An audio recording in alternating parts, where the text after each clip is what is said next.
Hello everyone, this is Dr. Madhushri Chatterjee and welcome to MC Biology classes. Today I am going to start with the living world, that is the chapter 1 of class 11 biology. So let us start. When we try to define living, we conventionally look for distinctive characteristics exhibited by living organisms like growth, reproduction, ability to sense environment and mount a suitable response come to our mind immediately as unique features of living organisms. One can add a few more features like metabolism, ability to self replicate, self organize, etc. So let us just try to understand each of these words. First, let us begin with growth. What is that? Growth is an irreversible increase in mass of individuals. Now, plants grow continuously throughout their life. Why? Because they have meristematic areas where cell division occurs regularly. But in case of animals, growth occurs up to a certain age, after which cells divide but only to replace the worn out and lost cells. Unicellular organisms also grow by cell division like multicellular organisms. Now, the thing is it so that living organisms grow and non living articles do not grow? No, it's not that.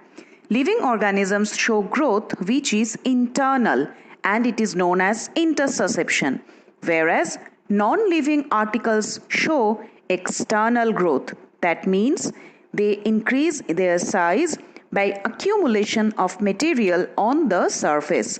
And this kind of growth is known as accretion. These can have examples like mountains, sand dunes, boulders, etc. Okay. So, therefore, growth cannot be taken as a defining property of the living forms, right? Because they are exhibited by living organisms as well as non living articles. The second characteristic of living beings is reproduction. It is the formation of new individuals of the similar kind. We all know that life arises from pre existing cells. So, reproduction is actually not essential for survival of the individuals, but it is required for the perpetuation of a population. Now, the ability for reproduction develops when a young individual becomes mature. Reproduction is basically of two types. First one is asexual and the second one is sexual. Now we already know that asexual reproduction is uniparental, that means it involves a single parent, while sexual reproduction is generally biparental. That means it involves two different parents of opposite sex. Now, reproduction is not defining characteristic of living organisms. Why? Because there are some living organisms which are not capable of reproducing, right? As for example, mules, sterile worker bees, infertile human couples, they are unable to reproduce, but that does not mean they are non living articles. Yes, they are living. So, therefore, reproduction cannot be represented as a defining characteristic of living organisms. Another characteristic of living beings is metabolism.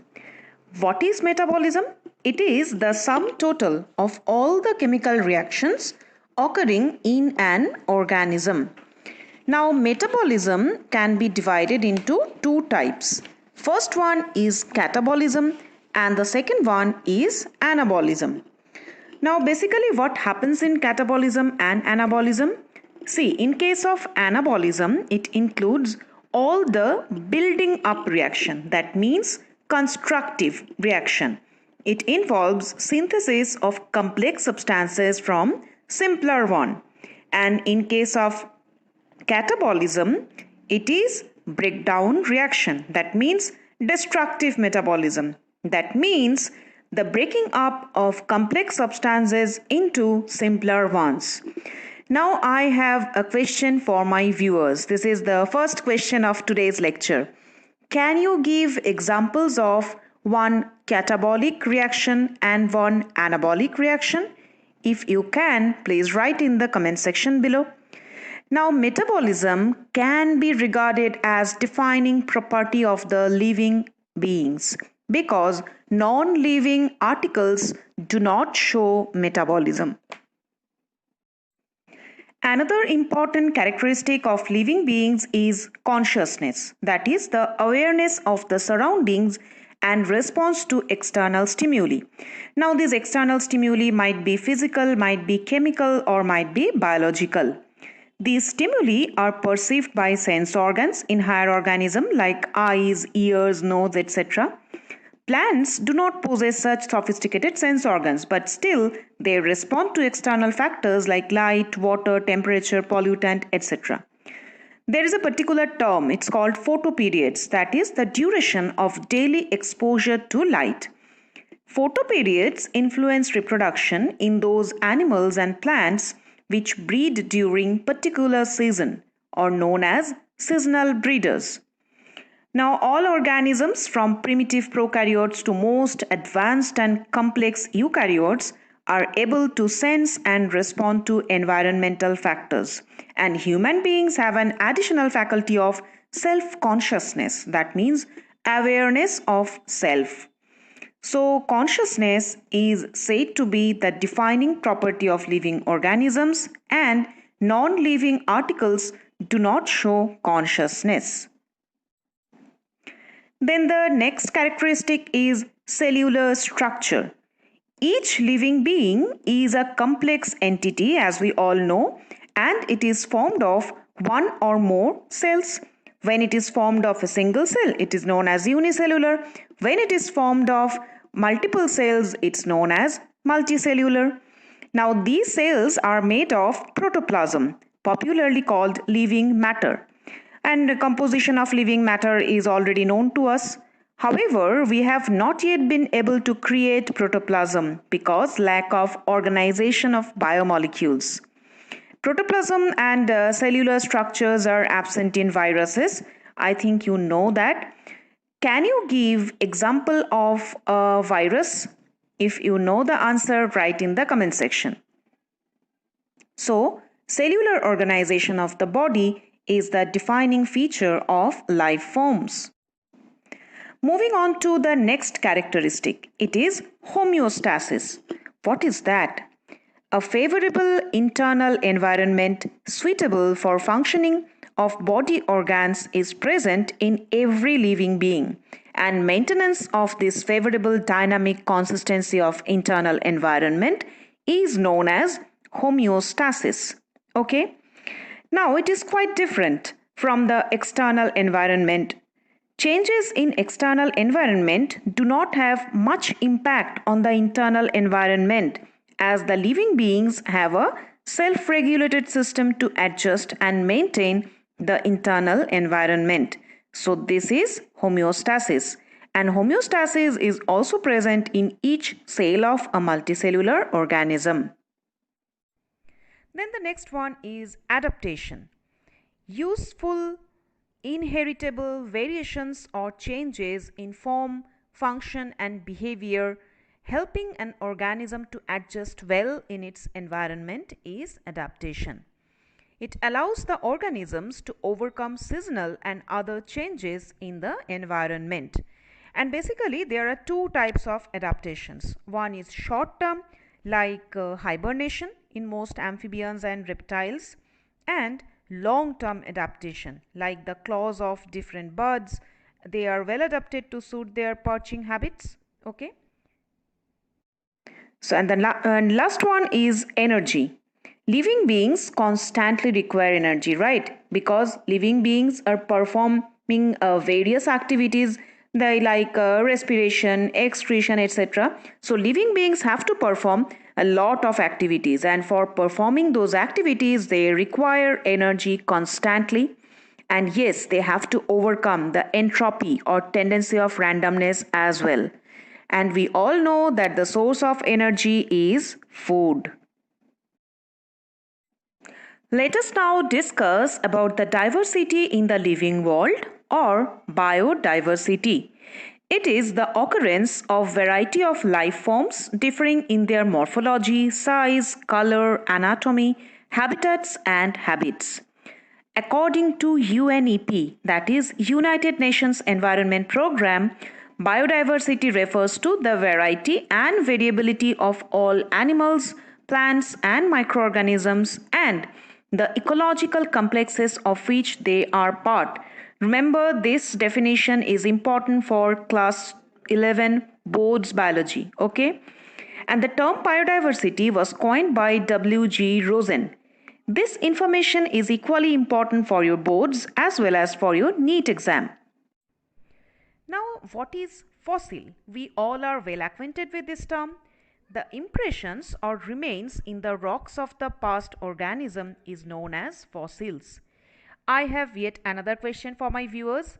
Can you tell me what is the name of the branch of science that deals with the study of fossils?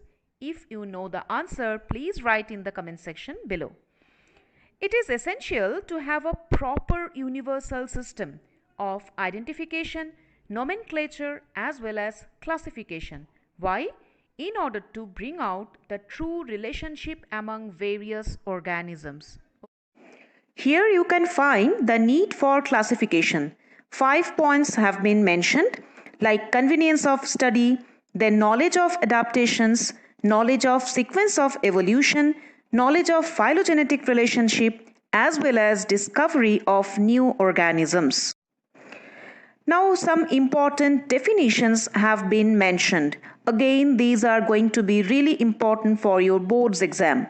First is taxonomy. It is the branch of science that deals with principles and procedures of identification, nomenclature and classification of organisms. Remember, these 3 steps like identification, nomenclature and classification have to be memorized as it is. That means you should try to memorize these 3 steps sequentially. You can just use a trick. It is made by myself. It says INC. You read in your 10th standard Indian National Congress, INC. I stands for identification, N stands for nomenclature, C stands for classification. Okay. Now the term taxonomy was coined by A.P.D. Candolle. Here I have one question for my viewers. Can you name the book that had been authored by A.P.D. Candolle? If you can, please write in the comment section below. Then the second important definition is systematics. It is the branch of science that deals with identification, nomenclature, classification, as well as evolutionary history of an organism. Therefore, in other terms, we can say that systematics is the sum total of evolutionary history along with taxonomic characteristics of an organisms. Now, the various branches of taxonomy have been described here. First one is classical taxonomy or alpha taxonomy. It is based on morphology and evolution. Next one is morphotaxonomy.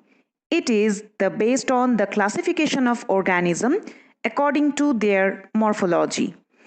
The next one is natural taxonomy. It is based on the natural similarities among organisms. Fourth one is phylogenetic taxonomy. As the name suggests, it is based on phylogeny or evolutionary history of a species. The fifth one is experimental taxonomy. So it is based on experimental determination of genetic interrelationships. Sixth one is chemotaxonomy. It is based on the presence or absence of certain chemicals in cells or tissues. Remember, in case of chemotaxonomy, proteins are the main basis of classification. The next one is numerical taxonomy. It is also known as Adansonian taxonomy. It is based on the number of shared characters of various organisms. Eighth one is cytotaxonomy. It is based on cytological studies, that is cellular structure. Now here I have another question for my viewers. Do you know who is regarded as the father of cytology? If you know the answer, please write in the comment section below. Okay, so moving on to the next point, it's karyotaxonomy. It is based on nuclear and chromosomal studies because we all know karyon means nucleus. Then the next term is neosystematics. We know neo means new. So neosystematics is a concept of systematics that considers a species to be product of evolution. Remember, this concept was developed by Julian Huxley. It takes into consideration all the known characteristics of an organism and all the known evidences from different fields of biology. Now, yet another important term, identification. As I have previously mentioned, the three steps, identification, nomenclature, and classification. Let me just get into a brief detail. Identification means finding the correct name and place of an organism in a system of classification. It is done with the help of keys. It is carried out by determining similarity with already known organisms. Now the next step, that is nomenclature. Nomenclature is basically two types. First one is vernacular name or common name, and the second one is scientific name. Now the question is, why common names cannot be used by scientists? Why should scientists use only scientific names? There are some reasons. First of all, let me tell you why vernacular names are used, for day-to-day purpose. Why they are used? Because they are based on some minor or major characteristic of the organism. Like if we talk about Dodhak, it is after milky latex. If I talked about Kandiali, it is after the occurrence of spines. They are also brief, and the residents of an area become familiar with them since their childhood days.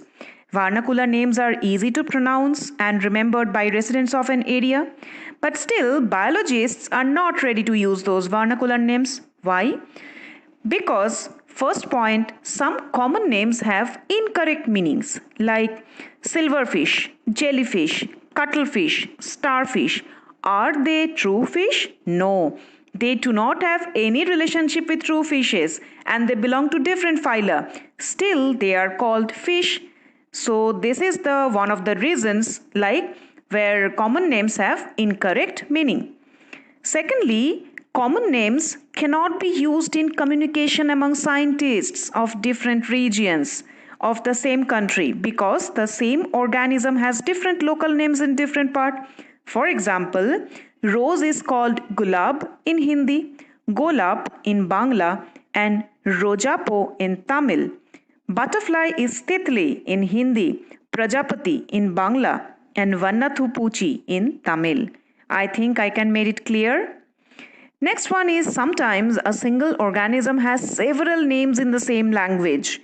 We can take example of water lily. It has 81 Dutch names, 44 French names, and 15 English names. So for this reason it cannot be used. And the last point is that a single name is often used for two or more species. We can take example of touch me not. We know the touch me not is the name for both balsam as well as Mimosa pudica. So these are the reasons why scientists are not interested in using common names. Then let us start with the scientific name or technical name.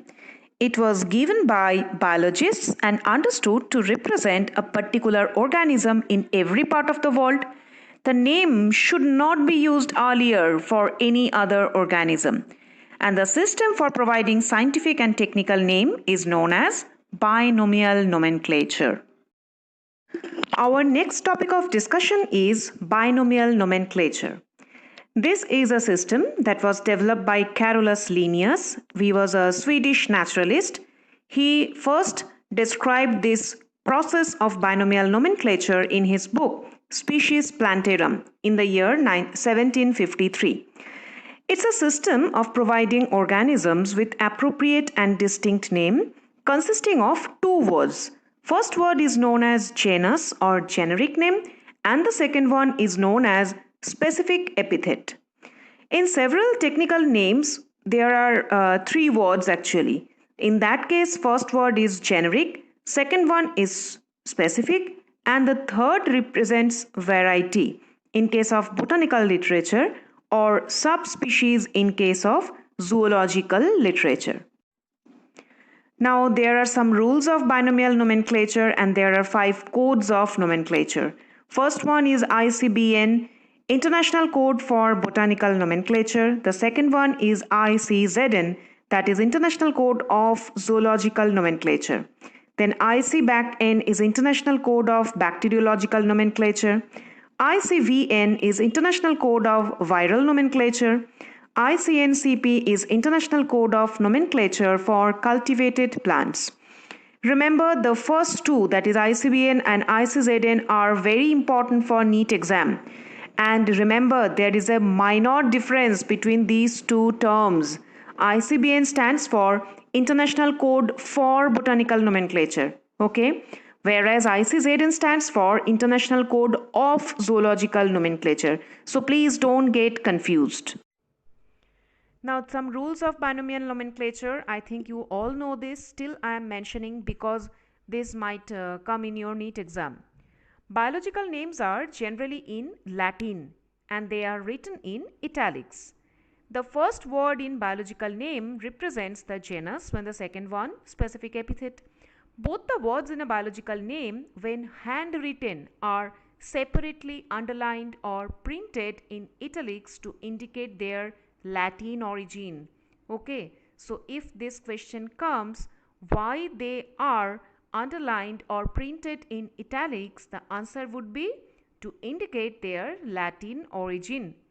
The first word denoting genus starts with a capital letter, while the specific epithet starts with a small letter. We can take example of human being, that is the scientific name Homo sapiens. Homo is the genus name, sapiens is the specific epithet. You can find, as I have mentioned, the H, the first alphabet H is in capital letter, whereas sapiens S is in small letter. Some nomenclatural types and the typification have been described as well. These are important for NEET exam. First is holotype, a single type specimen upon which the description and name of a new species is based. Next is isotype, specimen which is duplicate of the holotype. Third one is syntype, each of a set of type specimens of equal status upon which the description and name of a new species is based. Then the next one is paratype. In zoology and botany, a paratype is a specimen of an organism that helps define what the scientific name of a species and other taxon actually represent, but it is not the holotype. Often there is more than one paratype. Next one is lectotype, specimen later selected to serve as a single type specimen for species originally described from a set of syntypes. In zoology, a lectotype is a kind of name-bearing type. Then comes neotype. It's a specimen later selected to serve as a single type specimen when an original holotype has been lost or destroyed or where the original author never cited a specimen. Remember, neo means new. Then epitype. Epitype is a specimen selected to serve informational type when the actual holotype, lectotype or previously designated neotypes are ambiguous and cannot be used for naming taxons. Now the rule of priority in nomenclature. The principle of priority is concerned with selection of a single correct name of a taxonomic group, and this is the most important rule of ICBN. Okay, so the first one is synonyms. When two or more names are given to the same organism, the oldest, that is the name which is given first, is recognized as the valid name and all other names are called synonyms. The second one is tautonym. These are the names with same generic name and specific epithet, like katla katla. Okay. Now tautonyms are not valid for plants though. They are only used for zoological namings. The third one is autonym. These are the names in which specific epithet and intraspecific epithet, that is subspecies, are identical. We can take example of Homo sapiens sapiens. Okay, here the first sapiens written is the species name or the specific epithet, whereas the second sapiens is the name of the subspecies, and both are identical. And the fourth one is homonym. This is the single name given for two different species. The one published later is considered as illegitimate, like Ziziphus jujuba. Then some common and scientific names of some plants and animals have been mentioned here. You can just pause this video and take down in your notebook, because from these scientific names questions often come in your NEET exam. Okay. Then here again one chart has been given, organisms with their taxonomic categories. You can find this particular chart in your NCERT book, and as I always mention actually that NCERT book is your Bible. So whatever is written in NCERT, you can't avoid them. Okay, so you need to memorize this particular chart as well. Then classification. It is the arrangement of organisms into convenient categories or groups based on their similarities and differences. A hierarchy of categories is raised here, and these categories are called taxonomic categories. They represent distinct biological entities. Now you need to remember the various categories and in their proper order, proper sequence. Okay. If we start from the top, it is kingdom, then phylum in or division, then class, order, family, genus, and species. So some key terms have been mentioned here like taxa. It's a unit of classification. It may represent any level of grouping of organisms based on certain easily observable common characteristics. Therefore, taxon is a unit of classification and represents any level of grouping of organism. Here again the definition of taxonomy has been mentioned. Then systematics, branch of study dealing with identification, nomenclature, classification and evolutionary relationship of organism. I have already mentioned in this video itself. Linnaeus used Systema Naturae as the title of his publication. Here two important points have been mentioned which are important for NEET. First is Linnaeus described 5,900 plant species in his book Species Plantarum. Okay, you can easily remember that it's Plantarum, so it contains description of plant species. Linnaeus described 4,326 animal species in his book Systema Naturae. Okay, please don't forget these two names. Then taxonomic hierarchy. It includes 7 obligate categories. As I have mentioned, hierarchy means stepwise. Okay, so if we start from the lowermost step, it is species, then comes genus, then family, then order, then class, then division in case of plants, and phylum for animals, and then kingdom. You need to memorize these 7 obligate categories as it is. That means in their proper sequence. Now the species concept. Okay, let us start with the lowermost. Group of organisms capable of interbreeding and producing fertile offspring are known as species. Some examples of hybrids have been given here. First one is mule. Mule is sterile. That is, it's not able to reproduce. What is mule? It's a hybrid between female horse and male donkey. And if it is male horse and female donkey, then it would be hinny. That is also sterile. Then next one is tigon. It's male tiger and female lion. It's fertile. And when it's male lion and female tiger, it's liger. It is also fertile. Please pause this video and take this down. These are very important.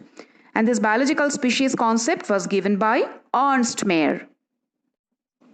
Then genus, the next Group of related species resembling one another in certain correlated characters are genus. Now, genera can have a single species, it's not that known as monotypic, and when genera have more than one species, it's called polytypic. The next one is family. Taxonomic categories containing one or more related genera constitute family. Then the next one is order. It includes one or more related families and one or more related orders make class. Then division or phylum. It's formed of one or more classes. Phylum is used for animals while division is used for plants, so please don't get confused. And finally, kingdom. This is the highest taxonomic category. So what I mean to say, the lowest taxonomic category was species, whereas the highest taxonomic category is kingdom. Next is taxonomic aids. These are the important tools used in identification of plants and animals. There are 5 taxonomic aids like herbarium, botanical garden, museum, zoological park, and keys. So let us start with herbarium. Herbarium is storehouse of collected plant specimens that are dried, pressed, and preserved on sheets. The term herbarium was first used by Linnaeus. Now later on, these sheets are arranged in a universally accepted system of classification. Specimens are treated with 0.1% mercury chloride to prevent them from fungal attack. Now sheets carry some information like date and place of collection, English, local name and botanical names, then family, then collector's name, etc. Now the question is, what are the usage of herbarium? See, it provides information about the local flora as well as flora of distant areas. Then the information is useful in locating wild varieties and relatives of economically important plants.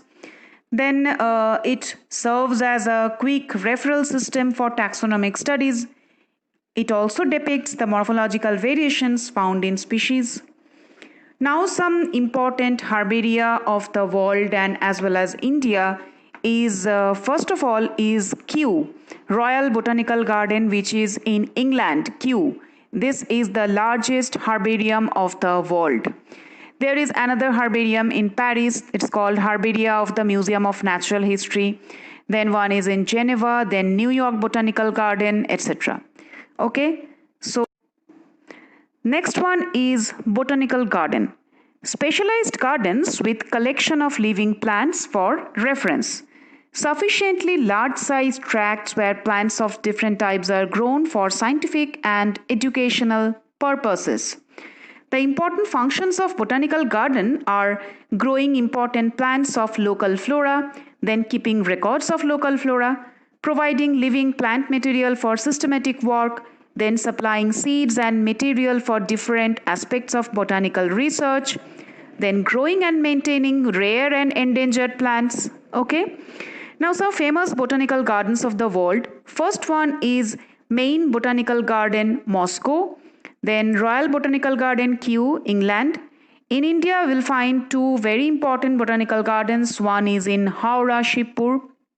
Its name is Indian Botanical Garden.